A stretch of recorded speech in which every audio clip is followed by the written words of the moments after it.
आज आप सभी मित्रों के समक्ष हम जो टॉपिक को लेकर के उस टॉपिक का नाम है बाल की समस्या का इलाज। अपने समाज में बहुत सारे लोगों को कम उम्र में ही बाल पक जाते हैं, बहुत सारे लोगों को बहुत जल्द बाल गिरने लगते हैं, बहुत सारे लोगों को बाल में रूसी होती है। इस प्रकार की तमाम समस्याओं का इलाज हम बताने वाले हैं। तो सबसे पहले यह बताते हैं कि बाल गिरने की समस्या या बाल में रूसी होने की समस्या का संबंध किन ग्रहों से होता है।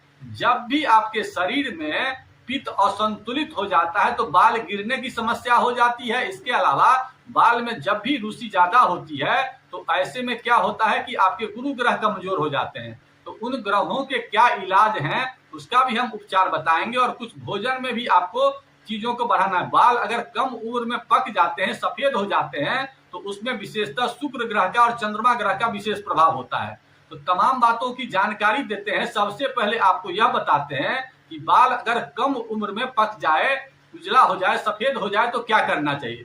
सबसे पहले अपने भोजन में संतुलित करने का प्रयास करिए, भोजन को संतुलित कीजिए। अपने भोजन में गर्म सामानों का प्रयोग कम से कम करिए, क्योंकि बाल अगर कम उम्र में सफेद हो गया है तो आपका शुक्र कमजोर हो गया। और शुक्र को मजबूत करने के लिए अपने भोजन में एलोवेरा का कुछ मात्रा बढ़ाइए। सुबेरे सुबेरे एलोवेरा निकालिए और उसका 1 चम्मच जो है ना जूस ले करके और आप जो है ना उसको निकाल करके पी लीजिए। ऐसा करेंगे तो आपके शुक्र अच्छे होंगे और शुक्र जब अच्छे होंगे तो जो बाल पके हैं उसका काला होना तो थोड़ा दिक्कत है, अगर उम्र कम है तो हो सकता है। इसके अलावा अगर आंवला का प्रयोग कर लेंगे तो, लेकिन आपके आगे नहीं पकेंगे, इसकी पूर्ण संभावना है।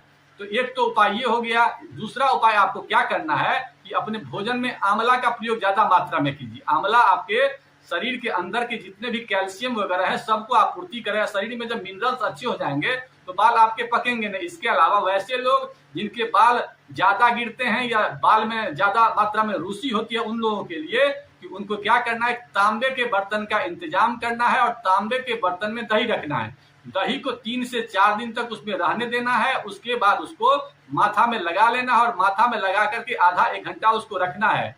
और जब पूरी तरह से सूख जाए उसके बाद नींबू से उसको बढ़िया से वॉश कर लेना है। और वॉश करने के बाद बढ़िया से जब सूख जाए 2 घंटा 3 घंटा के बाद तो एक नारियल तेल का डब्बा लाना है। नारियल तेल के डब्बे में थोड़ा सा कपूर मिला दीजिए और उसको तैयार करके रख लीजिए। और जब भी आप तेल लगाते हैं सप्ताह में तेल रेगुलर लगाइए और उसी तेल का प्रयोग कीजिए। नारियल तेल शुद्ध में थोड़ा सा कपूर डाल दीजिए और उसको जब भी तेल लगाते हैं तो उसको लगाइएगा। तो ऐसे में क्या होगा कि कभी आपके बाल में किसी प्रकार के इन्फेक्शन नहीं होंगे, न रूसी होगा, न बाल कभी गिरेगा। जो गिर चुका है उसको पाना तो काफी मुश्किल है। उसके लिए अपने भोजन में कुछ बदलाव की जरूरत है, वो भी हम बता देते हैं।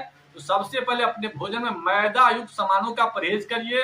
पपीता की मात्रा को बढ़ाइए, मूली की मात्रा को बढ़ाइए, गन्ना की मात्रा को बढ़ाइए, अनार की मात्रा को बढ़ाइए। इन सामानों के प्रयोग से आपके लीवर मजबूत होंगे और लीवर जब ही मजबूत होंगे तो आपके जितने भी बाल हैं वो फिर से उगने की संभावना को व्यक्त करता है। इसके अलावा वैसे ही चीज का भोजन कीजिए जिसकी तासीर ठंडी हो। गर्म तासीर वाले लोगों के बाल जो है ना जल्दी उड़ते हैं और उनमें गुस्सा भी आता है।